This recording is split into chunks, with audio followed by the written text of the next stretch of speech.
2012 Chevy Impala. It's got a ABS light and a traction light.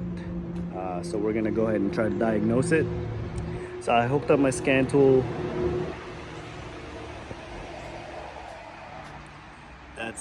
Those are the two codes that it's getting. Left front wheel speed sensor erratic, and same code as this one. So we're gonna go ahead and remove the front left, which is the driver's side, and we're gonna check the wiring and see what's going on with it. I took the sensor out. This is your speed sensor right here.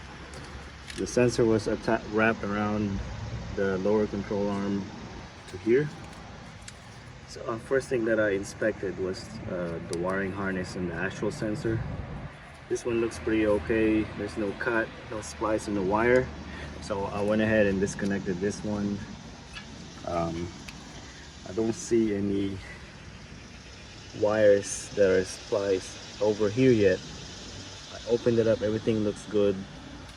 But we still have this one all the way in there to check, so let's go check it out. All right, so I checked the wiring harness from here to here. I don't see any visible open wires or spliced wire.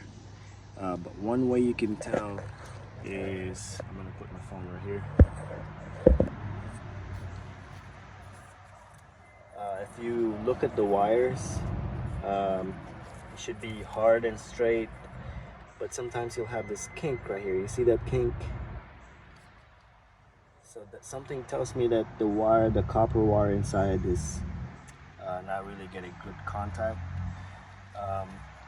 So that's one way to tell it. This one shouldn't bend that easy. So I'm gonna open this wire up and I'm gonna keep checking all the wires that's over here. But I think we found the problem right here. All right guys, I went ahead and checked the wires. The wires look okay. I don't see any open slice wire. But I did find this. So this was actually attached to that. It wasn't broken or anything like that, but one way to tell if there's a broken copper wire inside the wiring harness is if you try to bend it.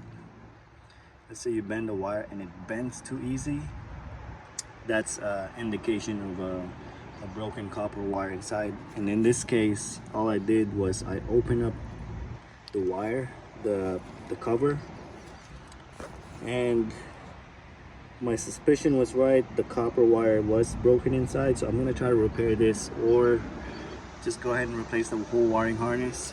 You can also check the wiring harness that goes all the way up here, all the way here, and then it goes down right there. So yeah, this should fix the ABS traction light problem.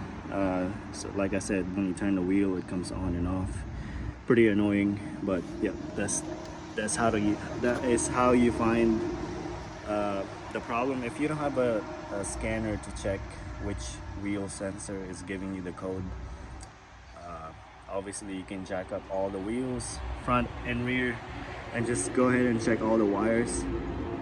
Like I said, if you don't have any visible broken wire, check for the kink on the wiring harness. You gotta bend it, and when you bend it and it bends or folds too easy, you have a problem inside that copper wire.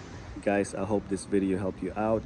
If you got any questions, comment below, give me a thumbs up, click on the subscribe button guys, and again, thanks for watching.